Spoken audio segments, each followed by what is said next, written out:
ಬ್ರಹ್ಮಕುಮಾರಿ ಈಶ್ವರೀಯ ವಿಶ್ವವಿದ್ಯಾಲಯ ಸಮರ್ಪಿಸುತ್ತಿರುವ ಜ್ಞಾನಜ್ಯೋತಿ ಕಾರ್ಯಕ್ರಮಕ್ಕೆ ವೀಕ್ಷಕರೆಲ್ಲರಿಗೂ ಆದರದ ಸ್ವಾಗತ. ನಮ್ಮ ಇಂದಿನ ಈ ವಿಶೇಷ ಸಂಚಿಕೆಗೆ ಅತಿಥಿಗಳಾಗಿ ಆಗಮಿಸಿದ್ದಾರೆ ರಂಗಭೂಮಿ ಹಾಗೂ ಚಲನಚಿತ್ರ ರಂಗದಲ್ಲಿ ಸಾಕಷ್ಟು ಹೆಸರು ಮಾಡಿರುವಂತಹ ಖ್ಯಾತ ಚಲನಚಿತ್ರ ನಟಿ ಡಾಕ್ಟರ್ ಆರ್.ಟಿ. ರಮಾ ಅವರು. ಕಲಾವಿದೆಯರಲ್ಲಿ ಡಾಕ್ಟರೇಟ್ ಪಡೆದಿರುವಂತಹ ಪ್ರಪ್ರಥಮ ಮಹಿಳೆ ಕೂಡ ಆಗಿದ್ದಾರೆ ಶ್ರೀಮತಿ ಆರ್.ಟಿ. ರಮಾ ಅವರು. ಅವ್ರನ್ನ ನಾನು ಈ ವಿಶೇಷ ಸಂಚಿಕೆಗೆ ಆದರದಿಂದ ಸ್ವಾಗತವನ್ನ ಮಾಡಿಕೊಳ್ತಾ ಇದ್ದೀನಿ. ನಮಸ್ಕಾರ ಆರ್.ಟಿ. ರಮಾ ಅವರೇ. ನಮಸ್ಕಾರ.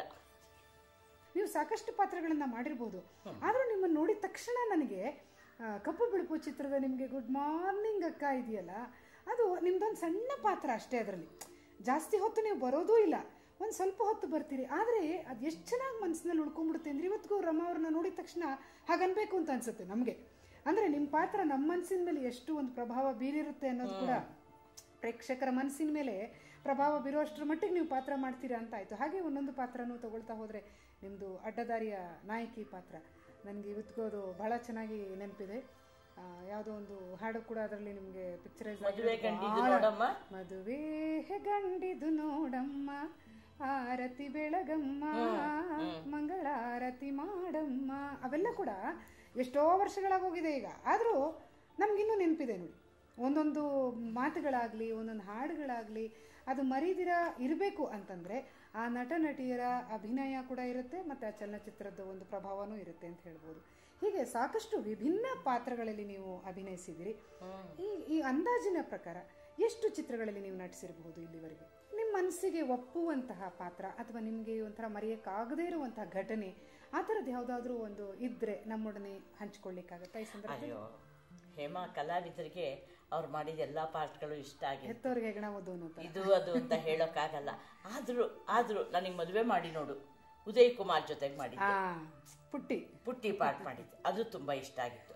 ಇನ್ನ ಮನೆ ಅಳಿಯಾದಲ್ಲಿ ನರಸಿಂಹರಾಜುಗಳ ಜೊತೆ, ನರಸಿಂಹರಾಜ್ ಜೊತೆಗೆ ಎಷ್ಟೊಂದು ಪಿಕ್ಚರ್ ಮಾಡಿದ್ದೀನಿ, ಆದ್ರೂ ಆ ಮನೆ ಅಳಿಯಾದಲ್ಲಿ ಪಾತ್ರ ಭಲ್ಲಿ ಚಾನ್ಸ್ ಇದು ಆ ಪಾರ್ಟ್ ನನಗೆ ತುಂಬಾ ಇಷ್ಟ ಆಗಿತ್ತು.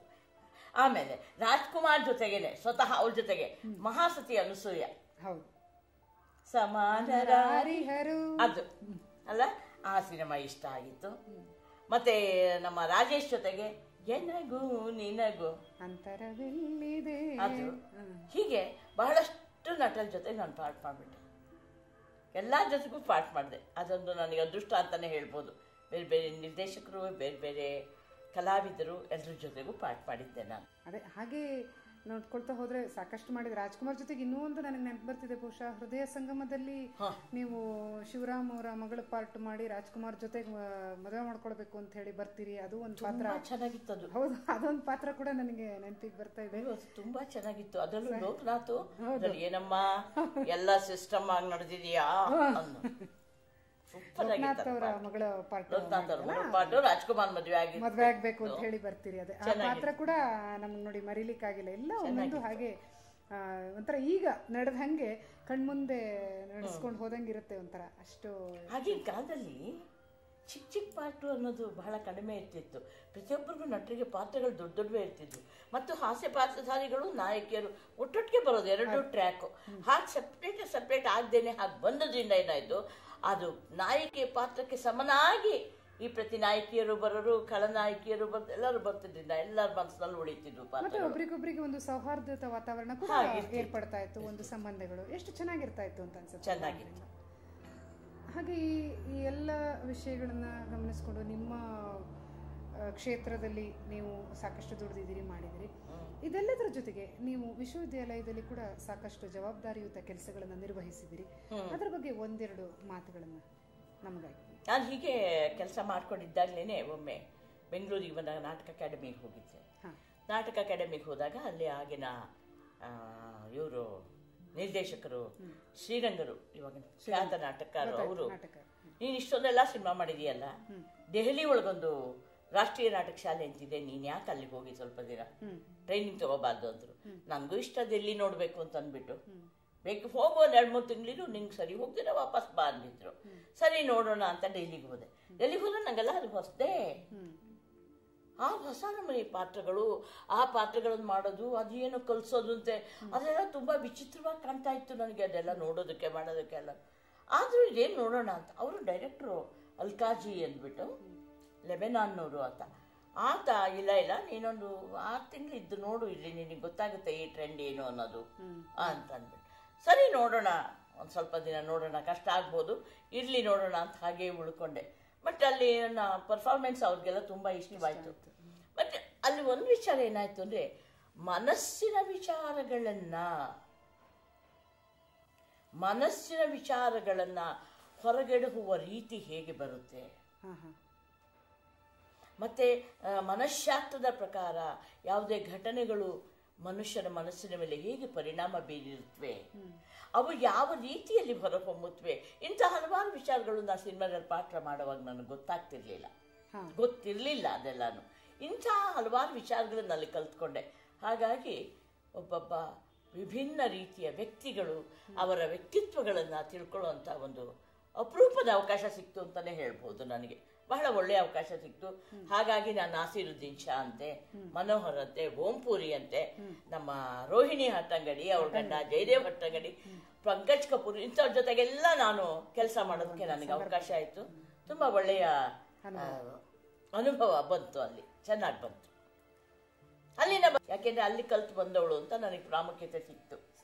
ಅಲ್ಲಿ ಉಪನ್ಯಾಸಕ್ಕೆ ಸೇರ್ಕೊಂಡ್ಮೇಲೆ ನಾನು ಆ ಎಳೆಯರು ಹುಡುಗರ ಜೊತೆಗೆ ಸಾಕಷ್ಟು ಅವರಲ್ಲೇ ಬೆರೆತು ಹೋಗಿ ನನ್ನಲ್ಲಿದ್ದಂಥ ಒಂದು ಅನುಭವವನ್ನು, ನನಗೆ ತಿಳಿದಂಥ ಅನುಭವ, ನನ್ನ ವಿಚಾರಗಳನ್ನೆಲ್ಲ ಹಂತ ಹಂತವಾಗಿ ಅವ್ರುಗಳಿಗೆ ಹೇಳ್ಕೋತಾ ಹೋದೆ. ಅವರನ್ನು ಬೆಳೆಸ್ತಾ ಅವ್ರ ಜೊತೆಗೆ ನಾನು ಬೆಳೆದೆ. ಬರೀ ನಾನೇ ಆಗಿದ್ರೆ ಬೆಳೀತಿರ್ಲಿಲ್ಲ. ಪರಸ್ಪರ ಅನ್ನೋದಿರುತ್ತಲ್ಲ, ಅರ್ಥ ಮಾಡಿಕೊಳ್ಳೋದಾಗಲಿ, ತಿಳಿಯಪಡಿಸೋದಾಗಲಿ, ಅವರಿಂದ ನಾವು ತೆಗೆದುಕೊಳ್ಳೋದಾಗಲಿ, ಇಂಥವು ಒಳ್ಳೆಯದು ಕೆಟ್ಟದ್ದು ಇವೆಲ್ಲವನ್ನೂ ತಿಳ್ಕೊಂಡು ಅದನ್ನು ಅವ್ರಿಗೆ ಹೇಳ್ಕೊತಾ ಅವ್ರ ಜೊತೆಗೆ ನಾನು ಬೆಳ್ಕೊಂಡ್ಬಿಟ್ಟೆ. ಭಾಳ ಒಳ್ಳೆ ಭಾವನೆ ನೋಡಿ, ಅವ್ರಿಗೆ ಹೇಳ್ಕೊಡ್ತಾ ಅವ್ರನ್ನ ಬೆಳೆಸ್ತಾ ನಾನು ಬೆಳೆದೆ ಅಂತ ಹೇಳುವಂಥ ಭಾವನೆ ಇದೆಯಲ್ಲ, ಅಲ್ಲಿ ಆ ನಾನು ಅನ್ನೋದಿಲ್ಲ. ಅದರಿಂದ ಭಾಳ ಸಂತೋಷ ಆಗುತ್ತೆ ಈ ಥರ ಮಾತುಗಳನ್ನು ಕೇಳೋದಕ್ಕೆ. ಆ ಪರಸ್ಪರ ಅನ್ನೋದು ಕೂಡ ಅಷ್ಟೇ, ಎಲ್ಲ ಕಡೆನೂ ಇದ್ಬಿಟ್ರೆ ನಿಜವಾಗ್ಲೂ ರಮಾ ಅವರೇ ನಾನು ಹೇಳೋದು, ಈ ಪರಸ್ಪರ ಅನ್ನೋದು, ಈ ಹೊಂದಾಣಿಕೆಗಳಿದ್ಬಿಟ್ರೆ ಎಲ್ಲೂ ಮನಸ್ತಾಪಗಳಾಗಲಿ, ಭಿನ್ನಾಭಿಪ್ರಾಯಗಳಾಗಲಿ, ವಿರೋಧಗಳಾಗಲಿ ಬರೋದಕ್ಕೆ ಜಾಸ್ತಿ ಅವಕಾಶ ಇಲ್ಲ ಅಂತ ಹೇಳಿ. ನಿಂತ ನೀರಾಗಲ್ಲ ಅದು. ಹೌದು, ನಿಂತ ನೀರಾಗಲ್ಲ. ನಾವೇನೋ ಒಂದಿಷ್ಟು ಕಟ್ಟೆ ಕಟ್ಕೊಂಡು ನೀರು ತುಂಬಿಸ್ಕೊಂಡಿರ್ತೀವಲ್ಲ, ಅಷ್ಟರೊಳಗೆ ಇರಲ್ಲ ನಾವು, ಅದರಿಂದ ಹೊರಗೆ ಬರ್ತೀವಿ. ಆ ಪ್ರಪಂಚವು ಹೇಗಿದೆ ಅಂತ ನೋಡ್ತೇವೆ, ಅಥವಾ ಇನ್ನೊಂದು ಕಡೆಗೆ ಹೋದ್ರೆ ಅದು ಹೇಗಿದೆ ಅಂತ ನೋಡ್ತೇವೆ. ಪ್ರತಿಯೊಂದನ್ನು ನಾವು ಆರಿಸ್ಕೊಳ್ಳುವಂತ, ನಮ್ಮಲ್ಲಿ ತುಂಬಿಟ್ಕೊಳ್ಳುವಂತಹ ಒಂದು ಮನೋಭಾವ ಬೆಳೆಯುತ್ತೆ. ಮೇಲಾಗಿ ನಾವು ಹೆಚ್ಚು ತಿಳ್ಕೊಳ್ಬೇಕು ಅನ್ನೋ ಭಾವನೆಯು ನಮ್ಮಲ್ಲಿ ಬರುತ್ತೆ. ಜೊತೆಗೆ ಪ್ರೌಢಿಮೆ ಅನ್ನೋದೊಂದು ಬರುತ್ತೆ. ಖಂಡಿತ.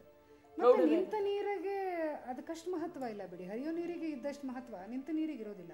ಹರಿಯೋ ನೀರು ಯಾವತ್ತೂ ಯಾಕಂದ್ರೆ ಸ್ವಚ್ಛವಾಗಿರುತ್ತೆ, ಎಲ್ಲವನ್ನ ತನ್ನಲ್ಲೇ ತಗೊಂಡು ಅದು ಕೂಡ ಸ್ವಚ್ಛವಾಗಿ ಹೋಗ್ತಾ ಅದು ಹರಿತಾ ಸ್ವಚ್ಛ ಆಗ್ತಾ ಹೋಗ್ತಿರುತ್ತೆ ನೋಡಿ. ಅದು ಒಂದು ಭಾವನೆ ತಗೋಬೇಕು. ಮತ್ತು ನಾನಿವಾಗ ಇನ್ನೊಂದು ಈ ಒಂದು ವಿಷಯಕ್ಕೆ ವಿರುದ್ಧವಾಗಿ ಅಂತಂದ್ರೆ ಒಂದಕ್ಕೊಂದು ಪೂರಕವಾಗೇ ಇರುತ್ತೆ ಅಂತ ಹೇಳಬೇಕೆಲ್ಲವೂ ಕೂಡ. ಈ ಆಧ್ಯಾತ್ಮಿಕತೆಯ ಬಗ್ಗೆ ನಿಮ್ಮ ಅಭಿಪ್ರಾಯಗಳು ಹೇಗಿದೆ? ಅದು ಬೇಕು, ಇವತ್ತಿನ ಪ್ರಸ್ತುತ ಜೀವನದಲ್ಲಂತೂ ನಮಗೂ ಬೇಕು ಹಾಗೂ ಯುವ ಜನತೆಗೂ ಬೇಕು ಅಂತ ನಿಮ್ಗೆ ಅನ್ಸುತ್ತಾ, ಅಥವಾ ಯುವ ಕಲಾವಿದರಿಗೆ ಅದು ಅವಶ್ಯಕತೆ ಇದೆ ಅಂತ ನಿಮ್ಗೆ ಅನ್ಸುತ್ತಾ? ನಿಮ್ಮ ಅಭಿಪ್ರಾಯವೇನು ಇದ್ರ ಬಗ್ಗೆ? ಹೇಮಾ, ಬಹುಶಃ ನೀವು ಮೊದಲಿಂದ ಕಲಾವಿದೆಯಾಗಿ, ಅಂದರೆ ಸಂಗೀತ ಕಲಾವಿದೆಯಾಗಿ ಮುಂದೆ ಬಂದಿದ್ದೀರಿ. ಸಂಗೀತವನ್ನು ಪ್ರಾರಂಭ ಮಾಡೋಕ್ಕೆ ಮುಂಚೆ ನೀವು ಹೇಗೆ ಸರಸ್ವತಿಗೆ ಪ್ರಣಾಮ ಮಾಡ್ತೀರಾ, ವಿಘ್ನೇಶ್ವರನಿಗೆ ಪ್ರಣಾಮ ಮಾಡ್ತೀರಾ, ಹಾಗೇನೆ ನಾವು ಬಣ್ಣ ಹಚ್ಚುವಾಗ ನಟರಾಜನಿಗೆ ನಮಸ್ಕಾರ ಮಾಡ್ತೀವಿ. ಖಂಡಿತ. ನಟರಾಜನೇ ನಮ್ಮ ಬಣ್ಣಕ್ಕೆ ಅಧಿದೇವತೆ ಅಂದ್ಬಿಟ್ಟು, ಆವಾಗಿಂದ ನಾವು ಮಾಡೋ ಪಾಠ ಚೆನ್ನಾಗಾಗ್ಲಿ, ಪ್ರೇಕ್ಷಕರಿಗೆ ತೃಪ್ತಿ ಆಗಲಿ, ದೇವರೇ ನನ್ನ ಪಾಠ ಚೆನ್ನಾಗಾಗ್ಲಿ, ನಾನು 4 ಜನಕ್ಕೆ ನಾನು ಪಾಠ ಮಾಡಿದಿಡತ್ಲಿ ಅಂತ ಪ್ರತಿದಿನ ಬಣ್ಣ ಹಚ್ಚೋವಾಗಲೂ ಅದಕ್ಕೆ ನಮಸ್ಕಾರ ಮಾಡಿಕೊಂಡೆ ಬಣ್ಣ ಹಚ್ಕೊಂಡು ಬಂದರು. ಹಾಗಾಗಿ ನಮ್ಮಲ್ಲಿ ಆ ಒಂದು ದೈವಿಕ ಭಾವನೆ ಅನ್ನೋದು ಮೊದಲಿಂದಲೂ ಬೆಳ್ಕೊಂಡು ಬಂತು. ಆಮೇಲೆ ಈ ಕಾಲೇಜಿಗೆ ಬಂದಮೇಲೆ ಏನಾಯ್ತು, ಕೊಡುವ ಬುದ್ಧಿ, ಕೊಡೋದನ್ನ ಕಲ್ತ್ಕೋಬೇಕು ಮನುಷ್ಯ. ಕೊಡೋದನ್ನ ಕಲ್ತದ್ರು, ಅದನ್ನ ಕಲ್ತ್ಕೊಂಡ್ರೆ ಅದರಲ್ಲಿ ಸಿಗುವಂತ ಒಂದು ಸಮಾಧಾನ, ಆನಂದ, ತೃಪ್ತಿ ಬೇರೆ ಯಾವುದ್ರಲ್ಲೂ ಸಿಗೋಲ್ಲ. ಏನೋ ನನ್ನಲ್ಲಿರೋದು ನಾನು ಅವ್ರಿಗೆ ಕೊಟ್ಟೆ ಅಂದ್ರೆ ತುಂಬಾನೇ ಸಂತೋಷ ಆಗುತ್ತೆ. ಹಾಗೆ ವಿಚಾರಗಳನ್ನ ಅವರಿಗೆ ಕೊಡೋದು, ಅವ್ರ ಜೊತೆಗೆ ಹಂಚಿಕೊಳ್ಳೋದು, ಹೀಗೆ ಕೊಡ್ತಾ ಹೋಗ್ತಾ ನಮ್ಮಲ್ಲಿ ಬಹಳಷ್ಟು ಆನಂದ ಸಿಗುತ್ತೆ. ಮನುಷ್ಯನಿಗೆ ಆನಂದ, ಸಮಾಧಾನ ಬಹಳ ಮುಖ್ಯ ಜೀವನದಲ್ಲಿ. ಅದೇ ಬಹಳ ಮುಖ್ಯವಾದ ಜೀವನದಲ್ಲಿ. ಬಾಕಿ ಅಂತ ಎಷ್ಟೋ ನೋತಾಕ್ಲಾಟ, ಪೀಕ್ಲಾಟಗಳು, ಹೊಡೆದಾಟಗಳು ಇವೆಲ್ಲ ಇದ್ದದ್ದೇ. ಆದರೆ ಅದೆಲ್ಲಕ್ಕಿಂತ ಹೆಚ್ಚಾಗಿ ಸಿಗೋ ಸಂತೋಷ ತ್ಯಾಗದ ಮನೋಭಾವದಲ್ಲಿದೆ. ಕೊಡೋದ್ರಲ್ಲಿದೆ. ಏನನ್ನೂ ಪ್ರತಿಫಲವನ್ನು ಬಯಸದೆ ನಾವು ಕೊಡ್ತೀವಲ್ಲ, ಅದು ಬಹಳ ದೊಡ್ಡ ಗುಣ ಅಂತ ನಾನು ಅಂದ್ಕೊಂಡಿದ್ದೀನಿ. ಸೊ ನಾನು ಪಾತ್ರ ಮಾಡುವಾಗ ನಾನು ಚಿಕ್ಕ ಪಾತ್ರ ಮಾಡ್ತಿದ್ದಳು, ದೊಡ್ಡ ಪಾತ್ರ, ನಾಯಕಿ ಪಾತ್ರ ದಾಟಿ ಮೇಲೆ ಅತ್ತಿಗೆ ಪಾತ್ರ, ಅಕ್ಕನ ಪಾತ್ರ, ಆಮೇಲೆ ಅಮ್ಮನ ಪಾತ್ರ, ಈಗಂತೂ ಅಜ್ಜಿ ಪಾತ್ರ. ಈ ಅಜ್ಜಿ ಪಾತ್ರದವರೆಗೂ ನಾನು ಬಂದ ಮೇಲೆ ಪಾತ್ರದಲ್ಲಿ ನಾವು ಎಷ್ಟೊಂದು ನಮ್ಮ ತಲ್ಲೀನತೆಯನ್ನು ಬಳಸಿಕೊಂಡು ನಾವು ಪಾತ್ರ ಮಾಡಿ ಪ್ರೇಕ್ಷಕರ ಮನಸ್ಸು ತಲುಪಬೇಕು. ದೇವರೇ ನನ್ನ ಪಾಠ ಚೆನ್ನಾಗಿ ಮಾಡಲಿ, ಇವತ್ತಿಗೂ ಬಿಡಲ್ಲ ಅದು. ಆ ಬುದ್ಧಿ ಇವತ್ತಿಗೂ ಇದೆ ನನಗೆ, ನನ್ನ ಪಾಠ ಚೆನ್ನಾಗಿ ಬರಲಿ ಅನ್ನೋದು. ಇಷ್ಟೊಂದು ಮೈಮತ್ತು ನಾನು ಪಾತ್ರ ಮಾಡುವಾಗ ಎಷ್ಟು ಕೊಡಬಲ್ಲೆ ನಾನು, ಎಷ್ಟು ಕೊಡ್ತೀವಿ, ಎಷ್ಟು ಕೊಟ್ಟರು ಕಡಿಮೆನೆ, ತೃಪ್ತಿ ಅನ್ನೋದಿರಲ್ಲ. ಹೇಗೆ ಒಬ್ಬೊಬ್ಬರು ಒಂದೊಂದು ರೀತಿ ಅವರವರ ಕ್ಷೇತ್ರದಲ್ಲಿ ಅವರವರು ತಮ್ಮ ಒಂದು ತ್ಯಾಗ ಮನೋಭಾವವನ್ನು ಹೇಗೆ ಬೆಳೆಸ್ಕೊಂಡು ಹೋಗ್ತಾರೋ ಹಾಗೆ ನಾವು ಈ ರಂಗಭೂಮಿ ಕ್ಷೇತ್ರದಲ್ಲಿ, ಈ ಬಣ್ಣದ ಕ್ಷೇತ್ರದಲ್ಲಿ ನಮ್ಮನ್ನು ಆ ರೀತಿ ಬೆಳೆಸ್ಕೊಂಡು ಹೋದಾಗ ನಮ್ಮಲ್ಲಿ ಆ ರೀತಿಯ ಒಂದು ತ್ಯಾಗದ ಮನೋಭಾವವನ್ನು ಬೆಳೆಸ್ಕೊಳ್ತಾ ಹೋಗ್ತಾ ಇದ್ದೀವಿ. ಹಾಗಾಗಿ ಕೊಡುವ ಬುದ್ಧಿ ಜಾಸ್ತಿ ಆಗುತ್ತೆ. ಮೇಲಾಗಿ ಬಹಳ ಬಹಳ ಬಹಳ ಫ್ಲೆಕ್ಸಿಬಿಲಿಟಿ ಇದು. ನಾನಾ ವಿಧದ ಪಾತ್ರಗಳನ್ನು ಮಾಡೋದ್ರಿಂದ ಫ್ಲೆಕ್ಸಿಬಿಲಿಟಿಯನ್ನು ತುಂಬ ಇರುತ್ತೆ. ಈ ಫ್ಲೆಕ್ಸಿಬಿಲಿಟಿ ಬಂದಾಗ ಏನುತ್ತೆ, ವೈವಿಧ್ಯಮಯವಾದ ಮನುಷ್ಯರು, ವಿಭಿನ್ನ ರೀತಿಯ ಮನೋಭಾವಗಳನ್ನ ಹೊಂದಿದವರು, ಅವರೆಲ್ಲರನ್ನೂ ನಾವು ಅನುಭವಿಸಿ ಅನುಭವಿಸಿ ಅನುಭವಿಸಿ ಅದಕ್ಕೆಲ್ಲವೂ ಎಲ್ಲದಕ್ಕೂ ನಮ್ಮನ್ನು ಕೊಡ್ತಾ ಕೊಡ್ತಾ ಕೊಡ್ತಾ ಕೊಡ್ತಾ ಏನಾಗಿದೆ, ನಮ್ಮ ಸ್ವಂತಿಕೆ ಅನ್ನೋದು ನಮ್ಮಲ್ಲಿ ಇಲ್ಲವೇನೋ ಅಂತ ಅನ್ಸುತ್ತೆ. ಯಾರು ಹೇಗೆ ಈ ರೀತಿ ಪಾತ್ರ ಬೇಕು ಅಂದ್ರೆ ಹಾಗೆ ಬೆಂಡ ಆಗ್ಬಿಡ್ತೀವಿ ನಾವು. ಅಂದಮೇಲೆ ಇನ್ನೆಷ್ಟು ನಮ್ಮನ್ನು ಅದರಲ್ಲಿ ತೊಡಗಿಸ್ಕೊಂಡಿದ್ದೇವೆ, ಅದನ್ನ ಒಂದು ಕಾಯಕವನ್ನಾಗಿ ಮಾಡಿಕೊಂಡು ಆ ಮೂಲಕ ನಾವು ದೇವರನ್ನ ಸಂತೋಷ ಪಡಿಸೋದಕ್ಕೆ, ಮನಸ್ಸು ಸಂತೋಷ ಪಟ್ಕೊಳ್ಳೋಕೆ, ಆತ್ಮತೃಪ್ತಿ ಪಟ್ಕೊಳ್ಳೋಕೆ ಪ್ರಯತ್ನ ಮಾಡ್ತಾ ಇದ್ದೀನಿ. ಭಾಳ ಚೆನ್ನಾಗಿ ಹೇಳಿದ್ರಿ ರಮಾ ಅವರೇ. ಕೊಡೋದ್ರಲ್ಲಿ ಇರುವಂತಹ ಸಂತೋಷ, ಆನಂದ, ತೃಪ್ತಿ ಬೇರೆದ್ರಲ್ಲಿಲ್ಲ ಅಂತ. ಆಮೇಲೆ ಇನ್ನೊಂದು ವಿಷಯ ನಾನು ಹೇಳಬೇಕು ನಿಮಗೆ, ನೀವೀಗ ಗಳಿಸ್ಕೊಂಡಿರುವಂಥದ್ದು ಆಸ್ತಿ ಇದೆಯಲ್ಲ, ಅದು ಕೊಟ್ಟಷ್ಟು ವೃದ್ಧಿ ಆಗುತ್ತೆ. ನಾನು ಹೇಳ್ತಾ ಇರೋದು ಮೆಟೀರಿಯಲಿಸ್ಟಿಕ್ ಅಲ್ಲ. ಮೆಟೀರಿಯಲಿಸ್ಟಿಕ್ ಆಸ್ತಿ ಕೊಟ್ಟರೆ ಕಮ್ಮಿ ಆಗುತ್ತೆ ಅಂತ ಕೊರಗಬೇಕಾಗತ್ತೆ. ಆದರೆ ನಿಮ್ಮಲ್ಲಿ ಏನೋ ಒಂದು ಆಸ್ತಿ ನೀವು ಗಳಿಸ್ಕೊಂಡಿದ್ದೀರಿ, ಅದು ಇನ್ನೊಬ್ಬರಿಗೆ ಕೊಟ್ಟಷ್ಟು ಅದು ಜಾಸ್ತಿ ಆಗ್ತಾ ಹೋಗುತ್ತೆ. ಹೌದು, ಅದೇ ಒಂದು ನೋಡಿ ಆನಂದ. ಇದು ನೀವು ತಗೊಂಡು ಇನ್ನೊಬ್ರಿಗೂ ಕೊಟ್ಟು ಎಷ್ಟು ಅಲ್ವಾ, ಅವ್ರು ಇನ್ನೊಬ್ರಿಗೆ ಅದನ್ನು ಹಂಚಿ ಎಷ್ಟು ಚೆನ್ನಾಗಿ ಅದು ಒಂದು ಬಳಗನೆ ಬೆಳೀತಾ ಹೋಗುತ್ತೆ. ಅದರಿಂದ ಒಂದು ಕಲಾವಿದರ ಬಳಗ ಬೆಳೀತಾ ಹೋಗುತ್ತೆ, ಒಂದು ಪರಿವಾರ ಬೆಳೀತಾ ಹೋಗುತ್ತೆ. ಆ ತೃಪ್ತಿ ನಿಮ್ಮಲ್ಲೂ ಇರುತ್ತೆ. ಎಷ್ಟು ಅದಕ್ಕಿಂತ ಇನ್ನೇನು ಒಳ್ಳೆಯದಾಗ್ಲಿಕ್ಕೆ ಸಾಧ್ಯ. ಇದ್ರ ಜೊತೆಗೆ ನಮ್ಮದೇ ಆದಂತಹ ಒಂದು ಪುಟ್ಟ ಪ್ರಪಂಚನೂ ಇರುತ್ತೆ ಅಲ್ವಾ ಹೇಮ? ಅದನ್ನು ಸೃಷ್ಟಿ ಮಾಡ್ಕೊಂಡ್ಬಿಡ್ತೀವಿ ನಾವೇನೆ.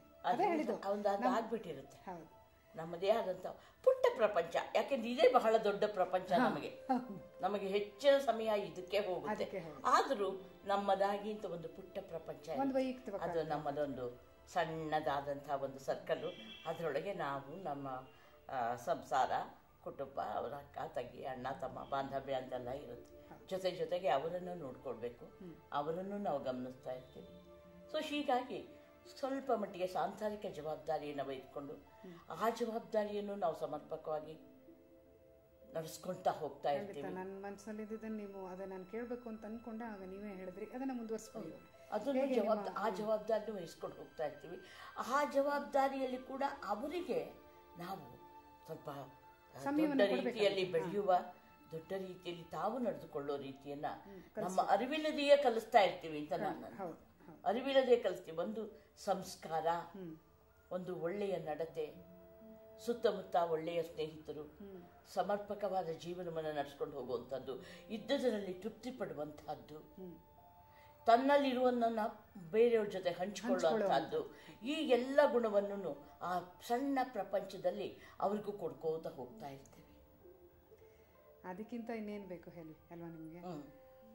ನೀವು ಆಧ್ಯಾತ್ಮಿಕತೆಯ ಬಗ್ಗೆ ಬಹಳ ಒಳ್ಳೆಯ ಒಂದು ವಿಚಾರವನ್ನು ಮಂಡಿಸಿದ್ರಿ. ನಿಮ್ಮಲ್ಲಿ ದೈವಭಕ್ತಿ ಇತ್ತು, ಇವತ್ತಿಗೂ ಕೂಡ ನೀವು ದೇವರಲ್ಲಿ ಆ ಪ್ರಾರ್ಥನೆಯನ್ನು ಮಾಡಿಕೊಂಡೇ ನಿಮ್ಮ ಮುಂದಿನ ಕೆಲಸವನ್ನು ಪ್ರಾರಂಭ ಮಾಡ್ತೀರಿ ಅಂತ ಹೇಳಿ ಆಯಿತು. ಆದರೆ ಈಗ ನಾನು ಕೇಳಬೇಕು ಅಂತ ಅಂದ್ಕೊಂಡಿರೋದು, ನಿಮಗೆ ಈಗ ಈಶ್ವರೀಯ ವಿಶ್ವವಿದ್ಯಾಲಯದ ಒಂದು ಈ ಬ್ರಹ್ಮಕುಮಾರಿ ವಿಶ್ವವಿದ್ಯಾಲಯದ ಪರಿಚಯ ಹೇಗೆ ಉಂಟಾಯ್ತು? ಹೇಗೆ ನೀವು ಇದರ ಒಂದು ಸಂಪರ್ಕಕ್ಕೆ ಬಂದ್ರಿ? ಅದರ ಪ್ರಾರಂಭಿಕ ಹಂತದ ಕೆಲವು ಅನುಭವಗಳನ್ನು ನೀವು ನಮ್ಮನ್ನ ಹಂಚ್ಕೊಳ್ಳೋಕ್ಕಾಗತ್ತೆ? ಸಾಮಾನ್ಯವಾಗಿ ಒಂದು ಈ ಆವಾಗ ಈ ಕರ್ಮವೀರ, ಸುಧಾ, ಪ್ರಜಾಮತ ಅಂತಿವೆಲ್ಲ ಬರೋಲ್ಲ, ಅದರಲ್ಲಿ ದೊಡ್ಡದಾಗಿ ಅಡ್ವರ್ಟೈಸ್ಮೆಂಟ್ ಬರ್ತಿತ್ತು ಮೌಂಟ್ ಅಬು ಬಗ್ಗೆ. ನಿಜವಾಗ್ಲೂ ನೋಡಿದ್ದೀನಿ ನಾನು. ಅದೇನೋ ಕೆಲವೆಲ್ಲ ಸೆಂಟೆನ್ಸ್ಗಳು ನನಗೆ ಅರ್ಥ ಆಗ್ತಿರ್ಲಿಲ್ಲ. ಆದರೂ ಓದ್ತಿದ್ವಿ. ಕೆಳಗೆ ಅಬು ಪರ್ವತ ಅಂತ ಅಡ್ರೆಸ್ ಹಾಕಿ, ಅಯ್ಯೋ ಅಯ್ಯೋ ಎಲ್ಲಿದೆಯೋ ಏನೋ ಮೌಂಟ್ ಅಬು, ಅಯ್ಯೋ ನಾವೆಲ್ಲ ಅಲ್ಲೆಲ್ಲ ಹೋಗೋದು ಬಿಡು, ಎಷ್ಟು ದೂರನೋ ಏನೋ ನಮಗೆಲ್ಲ ಆಗುತ್ತೆ ಈ ಒಂದು ಮನೋಭಾವನೆ. ಆದರೂ ಅದನ್ನು ನೋಡ್ತಿದ್ವಿ, ಅಡ್ವರ್ಟೈಸ್ಮೆಂಟ್ ಬರೋದು ಪೇಪರಲ್ಲಿ ಓದ್ತಾ ಇರ್ತಿದ್ವಿ, ಅದನ್ನು ನೋಡ್ತಾ ಇರ್ತಿದ್ವಿ. ಹೀಗೆ ನಾನು ವಿಶ್ವವಿದ್ಯಾಲಯದಲ್ಲಿ ಕೆಲಸ ಮಾಡುವಾಗ ಒಂದು ಸಲ ಹೀಗೆ ಇಲ್ಲಿ ಬೆಂಗಳೂರಿನಲ್ಲಿ ಸಂಗಮ ತೀರ್ಥ ಅಂತ ಇದೆ, ಅಲ್ಲಿಗೆ ಒಂದು ವಿದ್ಯಾರ್ಥಿನಿ ಇದ್ಲು ನಮ್ಮಲ್ಲಿ, ನೃತ್ಯ ಕಲಿತಾ ಇದ್ವಿ, MA ಮಾಡ್ತಾ ಇದ್ಲು ಅವಳು ವಿದ್ಯಾರ್ಥಿನಿ. ಅವಳು ಒಮ್ಮೆ ನಮಗೆಲ್ಲ ಈ ರೀತಿ ಒಂದು ಇದಿದೆ, ನೀವು ಬರಬೇಕು ಅಂತೇಳಿ ಅವಳು ಹೇಳಿದರು. ಹೀಗಾಗಿ ಒಂದು ಸತಿ ಸಂಗಮ ತೀರ್ಥದವರು ಅಲ್ಲಿ ಗಣೇಶಣ್ಣ ಅಂತ ಅವರು ಪರಿಚಯ ಆಗಿ ಅವರು ಒಂದು ಸತಿ ನಮ್ಮ ಆಶ್ರಮಕ್ಕೆ ಬರಬೇಕು, ನೋಡಬೇಕು. ಆಶ್ರಮ ಎಂಥದ್ದು ಅಲ್ಲಿ, ನಾನು ಬೆಂಗಳೂರೆಲ್ಲ ಓಡಾಡಿದ್ದೀನಲ್ಲ, ಎಲ್ಲೋ ನಂಗೆ ಆಶ್ರಮ ಕಂಡಿಲ್ವೇ ಅಂದರೆ ನನ್ನ ಅಭಿಪ್ರಾಯದಲ್ಲಿ ಆಶ್ರಮ ಏನೋ ಒಂದು ದೊಡ್ಡದಾಗಿ ಬೇರೆ ಬೇರೆ ಇರುತ್ತೆ, ಎಲ್ಲ ಕಾವಿ ಬಟ್ಟೆಗಳು ಕಟ್ಕೊಂಡು ಓಡಾಡ್ತಿರ್ತಾರೆ, ಈ ಥರ ಏನೋ ನನ್ನದೇ ಆದಂಥ ಕಲ್ಪನೆ. ಸರಿ, ಸಂಗಮ ತೀರ್ಥಕ್ಕೆ ಒಂದು ಸತಿ ಹೋಗಬೇಕಾಯ್ತು. ಅವರು ಅಲ್ಲಿ ಒಂದು ಒಳ್ಳೆಯದೊಂದು ಕಾರ್ಯಕ್ರಮ ಮಾಡಿದರು. ಕಾರ್ಯಕ್ರಮ ಮಾಡಿದ ನೋಡಿದೆ, ಏನು ಒಂದು ದೇವ್ರ ಫೋಟೋ ಇಲ್ಲ, ಏನು ಅಲ್ಲೊಂದು ಮಂಗಳಾರತಿ ಇಲ್ಲ, ಒಂದು ಏನಿಲ್ಲ, ಬರೀ ಊದ್ಬತ್ತಿ ಹಚ್ಚಿಟ್ಟಿದ್ದಾರೆ. ಅಲ್ಲೊಬ್ರು ಬಾಬಾಗಳ ಫೋಟೋ ಇತ್ತು, ಅಷ್ಟು ಬಿಟ್ಟರೆ ಬೇರೆ ಏನೂ ಇಲ್ಲ. ಏನಿದು, ಇದು ಹೇಗೆ ಇವ್ರ ಸಿಸ್ಟಮು ಇದು ಅಂತ ನನಗೂ ಸ್ವಲ್ಪ ಆಶ್ಚರ್ಯವೇ ಅದು. ಆದರೆ ಇರಲಿ ನೋಡೋಣ. ಆಮೇಲೆ ಅವರು ಏನು ಸಹಜ ಯೋಗ ಅಂತಂದ್ಬಿಟ್ಟು ಅವರು ದಾದಿಯವರು ಎಲ್ಲ ಭಾಷಣ ಮಾಡಿ ಎಲ್ಲ ಹೇಳಿದರು. ಓಹೋ, ಹೀಗೇನೋ ಬೇರೆ ವಿಚಾರಗಳಿವೆ ಇಲ್ಲಿ, ಏನೋ ವಿಚಾರ ಹೊಸ್ತರ ಇದೆ ಅಂತಂದ್ಬಿಟ್ಟು ನಮಗೊಂಚೂರು ಕುತೂಹಲ ಕಲ್ತ್ಕೋಬೇಕು, ಇದೇನಿದೆ ನೋಡೋಣ ಅಂತಂದ್ಬಿಟ್ಟು. ಸರಿ, ಆಮೇಲೆ ಅಲ್ಲೆಲ್ಲರೂ ಮಾತಾಡ್ಸ್ಕೊಂಡೆಲ್ಲ ಮಾಡಿ ನಾನು ಗಣೇಶನ ಒಂದು ಸಲ ಹಬ್ಬನಿಗೂ ನೋಡಬೇಕಲ್ಲ ನಾನು ಅಂದೆ. ಅದಕ್ಕೇನಂತೆ ಧಾರಾಳವಾಗಿ ಬನ್ನಿ ಮೌಂಟ್ ಅಬುಗೆ ಬರೋಕ್ಕೇನು ಅಂತಂದು. ಆಗ ನನಗೆ ಆ ಕಲಾವಿದರ ತಂಡದ ಜೊತೆಗೆ ಮೌಂಟ್ ಅಬುಗೆ ಹೋಗುವಂಥ ಒಂದು ಅವಕಾಶ ಸಿಕ್ತು. ನಿಜವಾಗ್ಲೂ ಹೇಮ ಬಹಳ ಬಹಳ ಆಶ್ಚರ್ಯಕರವಾದ್ದು, ಅದ್ಭುತವಾದ್ದು, ಆನಂದಮಯವಾಗಿರುವಂಥದ್ದು ಒಂದು ಸ್ಥಳ. ಇಷ್ಟೊಂದು ನನಗೆ ನನ್ನನ್ನು ಮೈಮರ್ತ್ಬಿಟ್ಟಿದ್ದೆ. ನಾನು ಯಾವಾಗಲೂ ಸಿನಿಮಾಗಳಲ್ಲಿ ನೋಡ್ತಾ ಇದ್ದೆ ಸೆಟ್ ಹೆಂಗಿರುತ್ತೆ, ವೈಕುಂಠ ಹೆಂಗೆ ಸೆಟ್ ಹಾಕ್ತಾರೆ, ಕೈಲಾಸ ಪರ್ವತ ಹೆಂಗೆ ಸೆಟ್ ಹಾಕಿರ್ತಾರೆ, ಇದನ್ನೆಲ್ಲ ನಾನು ಆ ಗಂಗೆ ಗೌರಿ ಸಿನಿಮಾದಲ್ಲಿ ಒಂದು ಶ್ರೀಯಾ ಪಿಕ್ಚರ್ಲೆಲ್ಲ ನೋಡ್ಬಿಟ್ಟಿದ್ದೀನಿ. ದೊಡ್ಡ ಸೆಟ್ಗಳು ಹಾಕಿರ್ತಿದ್ರು. ಈ ಅಬುಗೆ ಹೋದರೆ ಅಬು ಎಂಟ್ರೆನ್ಸ್ ಹಾಗೇ ಇದೆ, ಏನು ಗ್ರ್ಯಾಂಡಾಗಿ ಏನೋ ಕರ್ವ್ಡ್ ಡಿಸೈನ್ಸ್ ಎಲ್ಲ ಹಾಕಿ ನೀನು ಹೀಗೆ ಆಕಾಶಕ್ಕೆ ಹೋಗಿ ಸೇರ್ಕೊಂಡಿದೆಯೇನೋ ಅದು ಅನ್ನೋಷ್ಟು ಚೆನ್ನಾಗಿ ಮಾಡಿದ್ದಾರೆ. ನಿಜಾನು ನಿಂತ್ಕೊಂಡು ನೋಡಿದ್ದೆ ನಾನು ಅದನ್ನು, ಇಷ್ಟು ಚೆನ್ನಾಗಿ ಕಟ್ಟಿದಾರಲ್ಲ ಅಂತ. ಎಲ್ಲಿ ಸಿನಿಮಾ ಸೆಟ್ಟಿಂಗ್ಸು ಇದೇನು ಗ್ರ್ಯಾಂಡಾಗಿದೆ, ಅಷ್ಟು ಚೆನ್ನಾಗಿ ಅದನ್ನು ಅವರು ಕಟ್ಟಿಸಿ ಹೊರಗಡೆ ಎಂಟ್ರೆನ್ಸೇ ಒಂದು ರೀತಿ ಮನಸ್ಸು ಜುಮ್ಮನ್ಬೇಕು, ಆ ರೀತಿ ಅಷ್ಟು ಆಕರ್ಷಕವಾಗಿತ್ತದು. ಅಲ್ಲಿಂದ ಒಳಗೆ ಹೋದ್ಮೇಲೆ ಅಂತೂ ಬಿಡಿ ಎಲ್ಲ ಬಹಳ ಬಹಳ ಚೆನ್ನಾಗಿ ದೊಡ್ಡ ಮರಗಳಲ್ಲಿ ಗಂಟೆ ಕಟ್ಟಾಕಿರ್ತಿದ್ರು. ಆ ಗಂಟೆಗಳಲ್ಲೇ ಟಂಗ್ ಟಂಗ್ ಟಂಗ್ ಅಂದಾಗ ಎಲ್ಲೋ ಗಂಟೆ ಹೊಡಿತಾ ಇದೆ, ಎಲ್ಲೋ ಸೌಂಡ್ ಬರ್ತಾ ಇದೆ ಅಂತ ಹುಡುಕ್ಬೇಕು ನಾವು ಅದನ್ನು ಎಲ್ಲಿದೆ ಅಂತ. ಅದು ಕಾಣಿಸೋದಿಲ್ಲ ಗಂಟೆಗಳು ಎಲ್ಲಿವೆ ಅಂತ, ಅದು ಸದ್ದು ಮಾತ್ರ ಬರ್ತಾ ಇರುತ್ತೆ. ಎಷ್ಟು ಚೆನ್ನಾಗಿತ್ತು ಅಂತೀರಾ ಅದೆಲ್ಲ. ಮತ್ತು ನಾನು ಹೋದಾಗ ಅವಾಗ ಇನ್ನೂ ಸ್ವಲ್ಪ ಮಳೆಗಾಲ ಆಗಿನ್ನೂ ಪ್ರಾರಂಭ ಆಗಿತ್ತು ಅಂತ ಅನಿಸುತ್ತೆ. ಮೇಲೆ ಬೆಟ್ಟದ ಮೇಲೆ ಅಲ್ವಾ ತೂಗಾಡ್ತಿದ್ವಮ್ಮ. ಮೊದಲೇ ನಾನು ಸ್ವಲ್ಪ ಹಾಳಾದ ನಾಟಕದವಳು, ಭಾವನಾ ಜೀವಿ ನಾನು. ಅಯ್ಯೋ ತಂಗಾಳಿಯಲ್ಲಿ ನೀ ಕೂಡಿರುವೆ ತನ್ನೋ ಥರ ಅದು ನಮ್ಮ ದೇಹನ ತೂಕಾಡುತ್ತಿತ್ತಂದ್ರೆ ಮೇಲ್ಗಡೆ. ಇಷ್ಟು ಚೆನ್ನಾಗಿ ನಿಜವಾಗ್ಲೂ ಅಂಥ ಒಂದು ಬಹಳ ಮನಸ್ಸಿಗೆ ಸಂತೋಷ. ನಂಗೆ ನೋಡಿ ಆ ಶಬ್ದಗಳು ಹೇಳೋಕ್ಕೆ ಬರಲ್ಲ, ಅಷ್ಟು ಚೆನ್ನಾಗಿತ್ತದು. ಸಣ್ಣ ತುಂತುರು ಮಳೆ ಬರ್ತಾ ಇದ್ರೆ ಅದ್ರ ನಡುವೆ ತೂಗಾಡ್ತಾ ಇದ್ರಿ, ಏನು ಚಂದ ಅದು. ಆಮೇಲೆ ಅದು ಎಷ್ಟು ಎತ್ತರ ಇದೆ, ಕೆಳಗಡೆಗೆಲ್ಲ ಅವರು ಇವ್ರುಗಳೆಲ್ಲ ಓಡಾಡ್ತಾ ಇರ್ತಾರಲ್ಲ ಅಕ್ಕಂದ್ರೆಲ್ಲನೂ ಕೆಳಗೆ, ಅವೆಲ್ಲ ಇಷ್ಟೇ ಕಾಣೋದು. ಒಳ್ಳೆ ಬಿಳಿ ಪುಟ್ಟ ಪಾರಿವಾಳಗಳು ಹಾಗಾಡ್ದಂಗೆ ಫೀಲಿಂಗು ನನಗೆ. ಅದು ಇಮ್ಯಾಜಿನೇಷನ್ನು, ಅಲ್ಲೆಲ್ಲ ಪಾರಿವಾಳಗಳು ಹೋಗ್ತಾ ಇವೆ ಏನೋ ಅನ್ನೋ ತರಹ. ಎಷ್ಟು ಚಂದ ಅಂತ ಅದು ಹಸೂರ ಬೆಟ್ಟದ ನಡುವೆ ಅವು ಪುಟ್ಟ ಗೌರ್ಗಳು ಹೋಗ್ತಾ ಇರೋದು ನೋಡಿದರೆ ಬಹಳ ಆನಂದವಾಗಿತ್ತಮ್ಮ, ಬಹಳ ಆನಂದ. ಒಂದೊಂದು ಅದ್ಭುತ ಅಂತಲೇ ಹೇಳ್ತೀನಲ್ಲ. ಅಯ್ಯೋ ಅದೇನು ಅಗಾಧ, ಅದು ಸುಮ್ಮನೆ ಸಣ್ಣದಾಗಿ ಪುಟ್ಟದಾಗಿ ಹೇಳೋಕ್ಕೆ ಬರೋ ಅಂಥದ್ದಲ್ಲ ಪ್ರತಿಯೊಂದು. ಆಮೇಲೆ ಇದೊಂದು ದೊಡ್ಡ ಥಿಯೇಟ್ರ್ ಒಂದಿದೆ ಅಲ್ಲ, ಸಭಾಮಂಟಪ ಅಂತ ಒಂದಿದೆ, ಒಂದು 25-30 ಸಾವಿರ ಜನ ಕುತ್ಕೊಳ್ಳೋ ಅಂಥದ್ದು. ಅದನ್ನು ನೋಡಂತೂ ನಾವೆಲ್ಲ ಬುಟ್ಟಿ ಶೆಚ್ಚೋರು ಎಲ್ಲೋ ಎಲ್ಲಿ ಮರಿ ಕಣ್ಣಾಗ ಕಾಣ್ತೀವೋ ಏನೋ, ಅಷ್ಟು ಚೆನ್ನಾಗಿದೆ ಅಂಥ ದೊಡ್ಡ ಸಭಾಮಂಟಪ. ಆ ಮಂಟಪದಲ್ಲಿ ನಾವಿನ್ನೇನು ಮಾಡೋಕ್ಕೆ ಸಾಧ್ಯ, ನಾವಿನ್ನೇನು ಕುಣಿಯೋಕ್ಕೆ ಸಾಧ್ಯ. ಆದರೆ ಮಾಡಬೇಕು ಕುಣಿಬೇಕು ಅನ್ನೋ ಆಸೆ ಮಾತ್ರ ಅದನ್ನು ನೋಡಿದ ಕೂಡಲೇ ಇಷ್ಟು ಆಗ್ತಾ ಇತ್ತು ಅಂತ. ಬಹಳ ದೊಡ್ಡ ಸ್ಟೇಜು, ಬಹಳ ದೊಡ್ಡ ಅದು ಆಡಿಟೋರಿಯಮ್ಮು, ಎಷ್ಟು ಜನ ಬರೋದು ಹೋಗೋದು ಅಲ್ಲಿ, ಬಹಳ ಅದ್ಭುತ. ಅದನ್ನು ನಿಜ ಹೇಳಿದಲ್ಲ, ಮೌಂಟ್ ಅಬು ಅಂದರೆ ಅದೊಂದು ಅದ್ಭುತವಾದ್ದು. ಇಷ್ಟು ಸಮಾಧಾನವಾಗಿರ್ತಿತ್ತು ಅಲ್ಲಿ, ಎಷ್ಟು ಶಾಂತವಾಗಿರುತ್ತೆ. ಮತ್ತು ದಾದಿ ಇದ್ರು ಆವಾಗ, ಅವರೊಬ್ರು ದಾದಿ ಇದ್ರು, ಪ್ರಕಾಶಮಣಿ ಇರ್ಬೇಕು ಅವರು ಅಲ್ಲ, ಪ್ರಕಾಶಮಣಿಯವರು.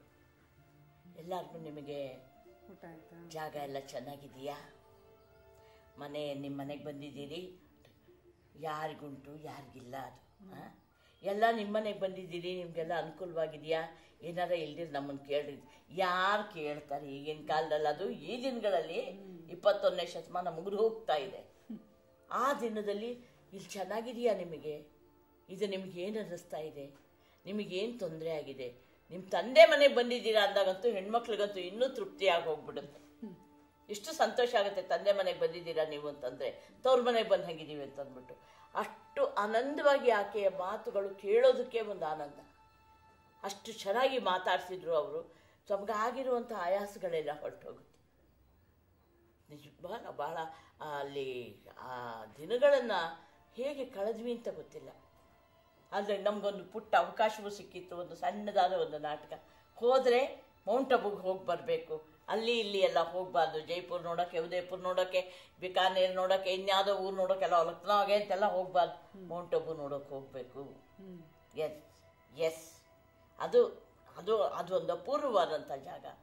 ಇರೋವಾಗಲೇನೆ ಒಂದು ರೀತಿಯ ಸ್ವರ್ಗ ಏನೋ ಅನ್ನೋವಂಥ ವಾತಾವರಣ ಸೃಷ್ಟಿ ಮಾಡ್ಕೊಳ್ಳೋಂಥ ಜಾಗ. ಅಲ್ಲಿಗೆ ಹೋಗಬೇಕು ಅನ್ನೋವಂಥ ಒಂದು ಮನೋಭಾವನೆ ಹುಟ್ಟಬೇಕು ನಮ್ಮಲ್ಲಿ ಅಂತ ಒಂದು ಸಣ್ಣ ನಾಟಕ ಮಾಡಿದ್ವಿ. ಅಯ್ಯೋ ಪಾಪ ಅವ್ರುಗಳಿಗೆ ಕನ್ನಡ ಬರೋಲ್ಲ, ಆದರೂ ಅವರೆಲ್ಲ ಎಷ್ಟು ಚೆನ್ನಾಗಿ ಆ ನಾಟಕನ ಎಂಜಾಯ್ ಮಾಡಿದ್ರು. ಅವರು ಅದನ್ನು ಎಷ್ಟು ಸಂತೋಷಪಟ್ಟರು, ಎಷ್ಟೊಂದು ನಮ್ಮ ಜೊತೆಗೆ ಅದನ್ನು ಹಂಚ್ಕೊಳ್ಳೋಕೆ ಬಿಟ್ಟರು. ಅಲ್ಲಿದ್ದ ಸೋದರಿಯರೆಲ್ಲ ಬಹಳ ಬಹಳ ಬಹಳ ಸಂತೋಷವಾದ ವಿಚಾರಗಳಿವೆಲ್ಲ, ಮನಸ್ಸಲ್ಲಿ ತುಂಬಿಟ್ಕೊಳ್ಳುವಂಥ ವಿಚಾರಗಳು. ಏನು ತೊಗೊಂಡು ಹೋಗ್ತೀವಪ್ಪ ನಾವಿಲ್ಲಿ, ಏನು ಕೊಟ್ಟು ಹೋಗ್ತೀವಿ? ಕೊಟ್ಟು ಹೋಗೋದು ಏನೂ ಇಲ್ಲವೇ ಇಲ್ಲ. ಅಲ್ಲಿ ಹೋದರೆ ಎಲ್ಲ ತೊಗೊಂಡು ಹೋಗೋದೇ ನಾವು. ಅಲ್ಲಿಂದ ಊರಿಗೆ ಹೋಗಬೇಕು, ನಾವು ತೊಗೊಂಡು ಹೋಗ್ತೀವಿ. ಏನು ತೊಗೊಂಡು ಹೋಗ್ತೀವಿ? ಮನಸ್ಸಮಾಧಾನ, ಮನಃಶಾಂತಿ, ಸಂತೋಷ, ಆನಂದ, ಆ ಒಂದು ಸವಿ ನೆನಪುಗಳು, ಇವನ್ನೇ ನಾವು ತುಂಬ ತುಂಬಿಕೊಂಡು ಮೂಟೆಗಟ್ಟಲೆ ಅಲ್ಲಿಂದ ತುಂಬಿಕೊಂಡು ಊರಿಗೆ ವಾಪಸ್ ಬಂದು ಅಂಥ ಒಂದು ಅಪೂರ್ವವಾದ ಜಾಗ. ಅಯ್ಯೋ ಇಲ್ಲಿ ಬಂದ ಕೂಡಲೇ ಶುರು. ಹೌದು ರಮ್ಮ ಅವರೇ, ಅಲ್ಲಿ ಹೋದ್ರಂಥ ಅನುಭವ ಇದೆಯಲ್ಲ, ಅದು ಮಾತಿಗೆ ನಿಲುಕದ್ದು, ಅವರ್ಣನೀಯ. ಅವರವರು ಅನುಭವಿಸ್ಕೊಂಡು ಅದನ್ನು ಅನುಭವ ಪಟ್ಕೋಬೇಕೇ ಹೊರತು ಇನ್ನೊಬ್ಬರ ಬಾಯಿಂದ ಕೇಳಿ ಆ ಅನುಭವವನ್ನು ಪಡೀಲಿಕ್ಕೆ ಸಾಧ್ಯ ನಾನು ಹೇಳೋದು. ಜೊತೆಗೆ ಇನ್ನೊಂದು ಸಂತೋಷದ ವಿಷಯ ಏನಂದರೆ, ನಾನು ಅವಾಗಿದ್ದೆ ನಿಮ್ಮ ಜೊತೆಗೆ, ನಿಮ್ಮ ನಾಟಕವನ್ನು ನಾನು ನೋಡಿದ್ದೆ ಕೂಡ.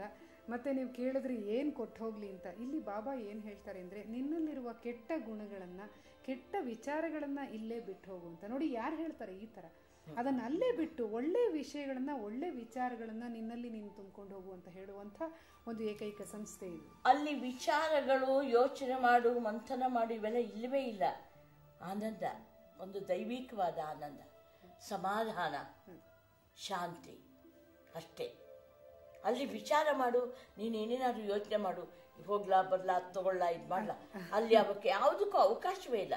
ಅಲ್ಲಿ ಸಮಾಧಾನವಾಗಿರೋದು, ಸಂತೋಷವಾಗಿರೋದು ಅಷ್ಟೇ. ಸಾಮಾನ್ಯವಾಗಿ ಹೇಮ ಸಂತೋಷ ಆದಾಗ ಬಾಯಿಂದ ಶಬ್ದಗಳು ಹೊರಡಲ್ಲ. ಆ ಒಂದು ವಾತಾವರಣ ಅಲ್ಲಿ ಸುಮ್ಮನೆ ನಮ್ಮ ಪಾಡಿಗೆ ನಾವು ಕಣ್ಣು ಮುಚ್ಕೊಂಡು ಓಂ ಶಾಂತಿ ಅಂತಂದು ಕಣ್ಣು ಮುಚ್ಕೊಂಡಿಟ್ಟು ಸಮಾಧಾನವಾಗಿ ಕೂತ್ಕೊಂಡ್ವಿ ಅಂದರೆ ಅದೆಷ್ಟು ಸಮಯ ಕಳೆದು ಹೋಗ್ತೀವಿ ಅನ್ನೋದು ನಮಗೆ ಗೊತ್ತಾಗಲ್ಲ. ಅಂಥ ಒಂದು ಭಾಳ ಉನ್ನತವಾದಂಥ, ಉತ್ತಮವಾದಂಥ, ಉನ್ನತವಾದಂಥ ಧ್ಯೇಯವನ್ನು ಸಾರುವಂಥ ಜನರಲ್ಲಿ ಹಂಚ್ತಾ ಇರೋವಂಥದ್ದು ಪ್ರಜಾಪಿತ ಬ್ರಹ್ಮಕುಮಾರಿ ಈಶ್ವರಿ ವಿಶ್ವವಿದ್ಯಾಲಯ. ನಿಜವಾಗಿ. ಮತ್ತು ಅಲ್ಲಿ ಹೋದರೆ ನಾವು ಪದೇ ಪದೇ ಅಲ್ಲೇ ಹೋಗಬೇಕು ಅಂತಂದರೂ ಆಗೋದಿಲ್ಲ. ಯಾಕಂದರೆ ನಮ್ಮದೇ ಆದಂಥ ಸಾಂಸಾರಿಕ ಜವಾಬ್ದಾರಿಗಳು, ಅವನ್ನೆಲ್ಲ ಬಿಟ್ಟು ಹೋಗೋಕ್ಕೂ ಆಗಲ್ಲ. ಬಿಟ್ಟು ಬನ್ನಿ ಅಂತ ಅವ್ರು ಹೇಳೋದು ಇಲ್ಲ. ಆದರೆ ಕೆಲ ಕಾಲ ಅದರ ಶಾಖೆಗಳು ಬೇಕಾದಷ್ಟಿವೆ. ಇವಾಗ ಎಲ್ಲೆಲ್ಲೂ ಪ್ರಪಂಚದಲ್ಲಿ ಎಲ್ಲೆಲ್ಲೂ ಇದೆ ಅದು. ಈಗ ಕೆಲ ಸಮಯ ನಿಮ್ಮ ಒಂದು ಅನುಭವವನ್ನು ಅವರ ಜೊತೆ ಹಂಚಿಕೊಳ್ಳಿ, ಅವರ ಅನುಭವವನ್ನು ನೀವು ಪಡ್ಕೊಳ್ಳಿ, ಪರಸ್ಪರ ಅನುಭವವನ್ನು ಹಂಚಿಕೊಂಡು ಆನಂದ ಪಡೆಯಿರಿ. ಆ ಆನಂದವೇ ನಮಗೆ ಮೋಕ್ಷಕ್ಕೆ ಸಾಧನ. ಅದರ ಮೂಲಕವೇ ನಾವು ದೇವರನ್ನು ಕಂಡುಕೊಳ್ಳೋದಕ್ಕೆ ಸಾಧ್ಯ. ನಮ್ಮ ಆತ್ಮ ಪರಮಾತ್ಮನನ್ನ ಸೇರೋದಕ್ಕೆ ಇದೊಂದೇ ಮಾರ್ಗ ಇದೆ ಅನ್ನೋದನ್ನ ಬಹಳ ಸ್ಪಷ್ಟವಾಗಿ, ಸ್ಫುಟವಾಗಿ, ಸರಾಗವಾಗಿ, ಸುಲಲಿತವಾಗಿ ಹೇಳಿರ್ತಾರೆ ಎಲ್ಲರಿಗೂ. ಆ ಒಂದು ಮಾರ್ಗವನ್ನ ಅಲ್ಲೇ ಹೋಗಿ ಕಲಿಬೇಕು ಅಂತ ನಮ್ಗೆ ಆಗದೆ ಇದ್ರು ಕೂಡ ಇಲ್ಲಿ ಬೇಕಾದಷ್ಟು ಶಾಖೆಗಳಿವೆ. ಎಲ್ಲಿಯಾದ್ರೂ ಹೋಗಿ 1 ಗಂಟೆ ಕಾಲ ಕಳೀರಿ, ಅರ್ಧ ಗಂಟೆ ಕಾಲ ಕಳೀರಿ, ಆ ಜನರ ಜೊತೆಗಿರಿ, ಬನ್ನಿ, ಆ ಒಂದು ಸಮಾಧಾನ ಪಡ್ಕೊಳ್ಳಿ. ಈ ಪ್ರಪಂಚದ ಜಂಜಾಟದಿಂದ ಸ್ವಲ್ಪ ಮಟ್ಟಿಗೆ ದೂರ ಇರಿ, ಮಾನಸಿಕವಾಗಿ ಸಮಾಧಾನ ತೆಗೆದುಕೊಳ್ಳಿ, ಸಂತೋಷವನ್ನು ಪಡ್ಕೊಳ್ಳಿ ಅಂತ ಹೇಳುತ್ತೆ. ಇಂಥ ಒಂದು ಒಳ್ಳೆಯ ಅವಕಾಶ ವಿಚಾರಗಳನ್ನು ಇಟ್ಕೊಂಡಿರುವಂಥ ಈಶ್ವರೀಯ ವಿಶ್ವವಿದ್ಯಾಲಯ ನಿಜವಾಗ್ಲೂ ಶ್ಲಾಘನೀಯವಾದ್ದು ಅಂತ ಹೇಳ್ಬೋದು. ಖಂಡಿತ. ಎಷ್ಟೋ ಒಂದಷ್ಟು ನಿಮ್ಮ ಒಳ್ಳೆಯ ಅನುಭವಗಳನ್ನೆಲ್ಲ ನಮ್ಮ ಜೊತೆಗೆ ಹಂಚ್ಕೊಂಡಿದ್ದೀರಿ ರಮಾ ಅವರೇ. ನಾನು ಕೊನೆಯಲ್ಲಿ ಇನ್ನೊಂದು ಕೇಳಬೇಕು ಅಂತ ಅಂದ್ಕೊಂಡೆ. ನಿಮ್ದು ಯಾವುದಾದ್ರೂ ಒಂದು ಗೀತೆ ಆಗಿರ್ಬೋದು ಅಥವಾ ರಂಗಗೀತೆ ಏನಾದರೂ ಆಗಿರ್ಬೋದು, ಒಂದು ಚುಟುಕು ಅದನ್ನು ಒಂದಿಷ್ಟು ಇವಾಗ ಇಲ್ಲಿ ಹಾಡಿ ತೋರಿಸಿ. ಪನಿಯೊಂದು ಸಾಗರವ, ಕಣವೊಂದು ಪರ್ವತವ, ತೃಣವೊಂದು ಮೇರುವನು ಅರಿಯಲೇಂ ಶಕ್ಯವೇ. ಅನಂತನ ದ್ವಯನು ನೀನು, ನಿನ್ನಗಣ್ಯ ತೇಜೋರಶ್ಮಿಯೊಂದರಲ್ಲಿ ಎನ್ನಾತ್ಮ ಬೆರೆಯಲೆಂಬುದೇ ಕಾಂಕ್ಷಿ. ಸಾಕಿನ್ನು ಎನ್ನ ಜೀವಕಿ ಬೈಗು ಬೆಡಗು, ಸಾಕಿನ್ನು ಎನ್ನ ಜೀವಕಿ ಮರ್ತ್ಯ ಲೋಕದ ಆಟ ಒಡನಾಟ. ನೈಜ ಶಾಶ್ವತ ಸುಖವ ನಿನ್ನೊಳಗೆ ಬೈತಿಟ್ಟು ಮಾಯೆಯ ಮಂಡಲದೆ ಮಿಂಚಿನಂತಹ ಕ್ಷಣಿಕ ಸುಖವನ್ನು ತೋರುವ ಭೂರಂಗದೊಳಗೆನ್ನ ಇನ್ನೆನಿತು ದಿವರಾತ್ರಿ ಸೆರೆಗೈವೆ. ಬೇಡವಿ ಅಸ್ಥಿರದ ಮೃತ್ತಿಕೆಯ ಕಾಯ, ಬೇಡವಿ ಹಸಿವು ತೃಷೆ ಬಂಧನಕ್ಕೆ ವಶವಾದ ಕಾಯ, ಬೇಡವಿ ಜನನ ಮರಣ ಸೂತ್ರ ಬಂಧಿತ ಕಾಯ. ಕೃಷ್ಣ ಬೇಡವಿ ಜನನ ಮರಣ ಸೂತ್ರ ಬಂಧಿತ ಕಾಯ. ವಾ ವಾ ವಾ, ಬಹಳ ರಮಾ ಅವರೇ, ಎಷ್ಟು ನೋಡಿ ಆ ಪಾತ್ರದಲ್ಲಿ ತಲ್ಲೀನರಾಗ್ಬಿಡ್ತೀರಿ. ಯಾವ ನಾಟಕದಿದು? ಭಕ್ತವೀರ ನಾಟಕದ್ದು. ನಾಟಕದ್ದು ಸಾಕಷ್ಟು ವಿಚಾರಗಳನ್ನು ನಮ್ಮೊಡನೆ ಇವತ್ತು ನೀವು ಹಂಚ್ಕೊಂಡಿದ್ದೀರಿ. ಹಾಗಾಗಿ ಈ ವಿಶೇಷ ಸಂಚಿಕೆಗೆ ಅತಿಥಿಗಳಾಗಿ ಬಂದಿದ್ದರಿಂದ ನಿಮಗೆ ಸಂಸ್ಥೆಯ ಪರವಾಗಿ ಹಾಗೂ ವೀಕ್ಷಕರೆಲ್ಲರ ಪರವಾಗಿ ನಾನು ಧನ್ಯವಾದಗಳನ್ನು ಸಲ್ಲಿಸ್ತಾ ಇದ್ದೀನಿ. ಧನ್ಯವಾದಗಳು ರಮಾ ಅವರೇ. ಈ ಒಂದು ಅಪರೂಪದ ಅವಕಾಶ ನನಗೆ ದೊರಕಿದ್ದಕ್ಕೆ ನಾನು ಬ್ರಹ್ಮಕುಮಾರಿ ಈಶ್ವರೀಯ ವಿಶ್ವವಿದ್ಯಾಲಯದ ಎಲ್ಲ ಅಧಿಕಾರಿ ವರ್ಗಗಳಿಗೆ, ರೂವಾರಿಗಳಿಗೆ, ಎಲ್ರಿಗೂ ನನ್ನ ಕೃತಜ್ಞತೆಗಳನ್ನ ಅರ್ಪಿಸ್ತಾ ಇದ್ದೀನಿ. ರಮಾ ಅವರ ಅನುಭವಗಳನ್ನು ನಾವು ಈ ದಿನ ಹಂಚಿಕೊಂಡಿದ್ದೀವಿ.